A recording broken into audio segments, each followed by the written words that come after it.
Nandiyan po ba ang taong bahay?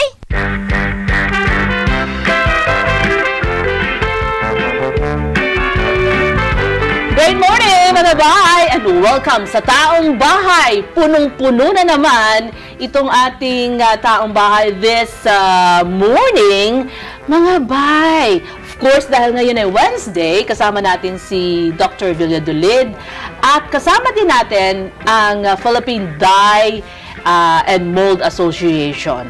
At marami pang iba. Good morning muna, bay. Good morning sa'yo, Abay Julie. And of course, mga kataong bahay, hanggang mamaya, samahan nyo kami ha. Bagamat alam mo, may mga pangyayari sa Senado, walang masama na mamaya mag-monitor din tayo, Abay Julie. Siyempre naman. Uy, baka ito na may kumakatok eh. Sino Ano na kaya? Taga-Senado?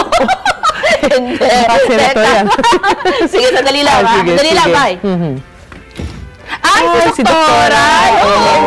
Good morning po. Good morning. Po kayo, Doktora. Good morning. Naku, Doktora, nandito na rin lang kayo. Pwede ba, meron pang katitext lang na bisita tayo. Susundin ko muna ho. Diyan lang kayo ha. Kayo muna ni Abay. Yes. Mga kataong bahay, babalik po ako. Ganyan talaga dito, mga abay. May sinusundo, may dumarating na... ayan o, sige na, ayan yun na, mga abay. Good morning, Doktora. Good morning. At saka, yung mga nag-aabang ngayon, no? Sa Taong Bahay. Tama. Salamat sa pagtsatsaga na nag-aabang sila every Wednesday, nandito kayo at alam namin, marami na naman kayo tatanong kay Dr. Josie Villadolid, isa pong TNJ expert. Ano bang topic natin? Signs that you should see a dentist. Sabi nila, Doktora, once or twice a year, dapat nagpapa-dental check-up tayo. Totoo ba yun? Dapat. Kasi maintenance po yun. So, we have 16 upper teeth and 16 lower teeth. So, they have 4 packets. Every teeth has 4 packets. So, multiply mo by 16, that's 50 plus. So, 100 plus of packets. So, how could you clean that packets? So, kailangan talaga dentista maglilinis niyan. Tama. Kasi ang pasyente, ang mga tao, ang nalilinis lang niya, outer surface lang. Internal, yung mga in-betweens, hindi yan nalilinis. Na dapat nalilinis. Pwede bang malaman namin, Doktora, ano ba yung mga, sabihin natin, signs and symptoms na kailangan, pumunta ka na sa isang dentista? Number 1 na uso, alam nyo, sensitivity. Laging commercial to, di ba? Na kumain ka maski ano-ano. Magbaon ka lang ng... At ipapahid mo. So, ibig sabihin, itong number 1 na uso, sensitivity. Pero, mag-iingat po tayo. Dapat po mga kataong bahay, lagi po tayo papacheck kung may sensitivity. Kasi sensitivity, maraming pinanggagalingan. Pwedeng may nabubulok ng ngipin. Doon sa kasulok-sulukan. Mag-isip ka, sulok-sulukan. So, papahiran nyo lang. Nabubulok, hindi pwede pahiran. So, meron mga tinatawag na dental trauma, no? Yung mga tao na pag mahilig kumain na matitigas, nangingilo din siya. May mga tao na tawag dito, nag-crack yung teeth nila, nangingilo din yan. Ay, oo, maraming. So, maraming causes ng sensitivity. So, wag po kayo mag-self-medication. Wag mag-diagnose sa sarili. Dahil huli na, pag nakita to na dentista, minsan, nagiging root canal therapy, nagiging bunot. Kasi yung sensitivity, nagpahid lang siya ng pahid kung ano-ano. So, mali yun. Dapat po nagpapacheck. May sinasabi sila na kapag ka daw nagdudugo ang ating gilagid, isa na rin yan sa mga rason kung bakit pupunta tayo sa dentista. Dapat po. Bleeding gums, tandaan niyo po, ang bleeding gums mga taong bahay, ibig po sabihin, pag nagbe-bleed yung gums nyo, yung gums niyo po, may bacteria sa loob. So, ibig sabihin, araw-araw nagdudugo, hindi po normal yan. Kasi ang healthy gums doesn't bleed. So, healthy doesn't bleed. Bleeding means you're under attack. So, ano bang tatakbo ka na dapat under attack ka hihingi ka ng help. Ang tao na inatake, di ba? Anong gagawin? Tatakbo para ano. Pero bakit tayo, pag nagbe-bleed yung gums, gano'n na naman uli, magsa-self-medicate na naman. So, malalaman na lang, yung bleeding gums na yun, sobrang lala na. Naubos na pati buto sa loob. Hanggang sa umuga na yung ngipin. And every time na mag-brush tayo ng ating ngipin, nagdudugo. Kaya nga sabi ko, ang healthy gums doesn't bleed. Walang bleeding po. Bleeding means you're under attack. May bacterial invasion yan. Ano pa? Yung feelings. Pag may mga pasta po tayo, huwag tayo maging kumpiyansado na yung pasta na yun lifetime. Pasta nandyan lang yan. Feeling na yun. Panakip butas. Ano ba yung panakip butas? Hindi permanente yun. It would last hindi ganun katagal, katulad sa tunay ng ngipin.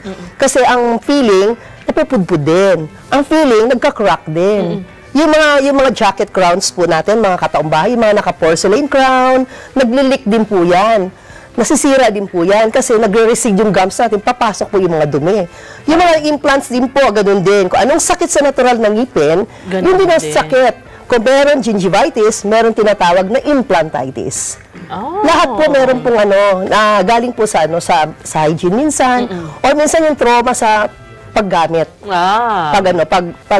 Pagsisipilyo, sobrang malakas. Pag halimbawa ba, doktora, ang problema nung abay natin hirap silang lumunok. Sa inyo din ba pupunta? Sa isang dentista? Oo. Nasa bubong bibig. Sino nagko-control ng lunok? Tingnan nyo, pag ngumunguya tayo, anong ginagawa ng bago lumunok? Ngumunguya, tapos yung dila, yung laway, then swallow. So, ibig sabihin, pag hindi na siya nakakalunok, may problema po yung structural sa loob. It's either kulang yung ngipin, it's either yung laway niya kulang, so hirap na siya lumunok. Pag sa bibig po, dapat po unahin dentista. Kasi po, nandito po yan, teritoryo po yan ng dentista. Dati naman nakakalunok ka, bakit hindi na ngayon? So, ibig sabihin, tingnan mo yung ngipin mo, kompleto ba? Baka kulang-kulang. Tingnan mo yung mga ngipin mo, baka pudpud na. So, nahirapan ka na lumunok. Ang iba sa katanungan ng ating mga abay na natanggap natin just kanina lang, doon may nag-PM sa atin, yun daw bang paghilik, yung snoring, may kinalaman daw ba yan, doktora? Ang snoring, sa gilag, sa ngipin. Ang snoring, malaking kinalaman sa ngipin. Kasi pag meron kang malocclusion, pag sinabi malocclusion, mali na yung nguso mo at saka panga mo, hindi nagtutugma. Nakaurong yung panga, ang layo sa nguso. So, ibig sabihin, naiipit ang lalamunan niya. So, yun pa lang, nagkukos ng snoring. Yung tinatawag ng mga malocclusions. Kasi nga, yung ngipin, yung dila, wala siyang bahay. Yung mga bata na maliliit pa, na maagang nabunutan ng ngipin, nag-snore na po sila. Oo nga, naririnig natin nag-snore na sila. Kaya mga ngipin dapat alagaan, hindi dapat baliwalain. So yung mga ganito mga problema, dapat po pumupunta po sa dentista. Dahil hindi naman siya pangkaraniwang problema Hindi naman lahat na bata nag-snore. Hindi naman lahat na matanda nag-snore. Dati hindi ka rin nag-snore, bakit nag-snore ka na ngayon? Sinasabi nila ito. Kasi tumataba ako O di kaya bumibigat ang timbang ko, kaya gano'n. Meron din kinalaman. Pero dapat sabi ko, laging isaalang-alang ang kalusugan ng ngipin. Huwag puro sa pagtaba. Kasi maraming payat po na nag-snore, malakas. Oo nga. Marami tayong kakilalang ganyan. At kung sakali mga abay, wala kayong ganyang sintomas na nabanggit ni doktora, anong ibig dapat sabihin? Dapat pa rin pumunta. Para sa tamang pangangalaga, dapat papacheck up po palagi, papalinis po tayo. Dahil sabi ko, ang daming sulok-sulok ng bibig natin. Karamihan ng Pilipino hindi nagde-dental floss. Nakikita ko pa to sa mga records, how many times you floss? Never. Magadong pa never.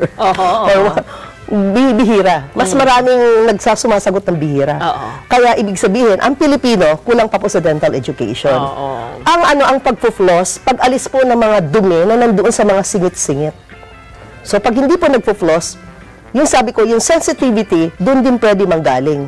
So too late na kung apply lang kayo ng apply ng kung ano-anong produkto para mawala ng hilo.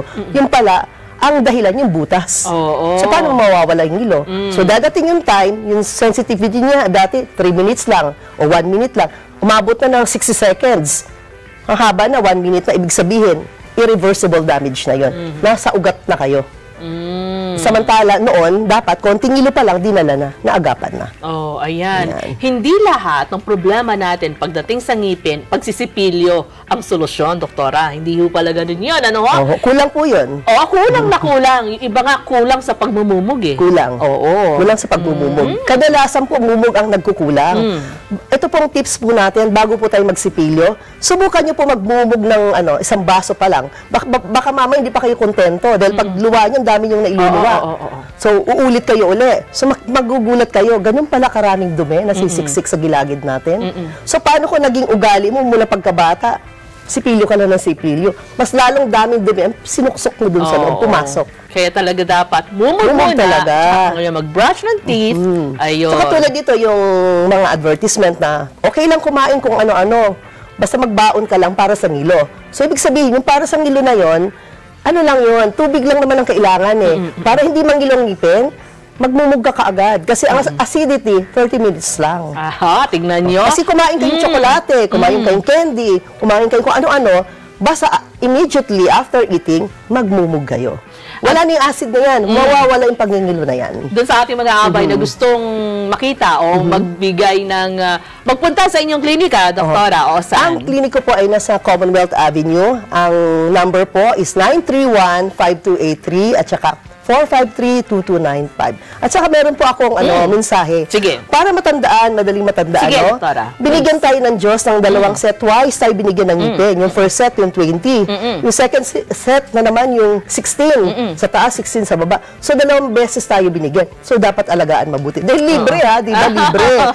So, libre tayong binigyan. Pang third time, it's not free. So, pag nasira mo yan, malaki na.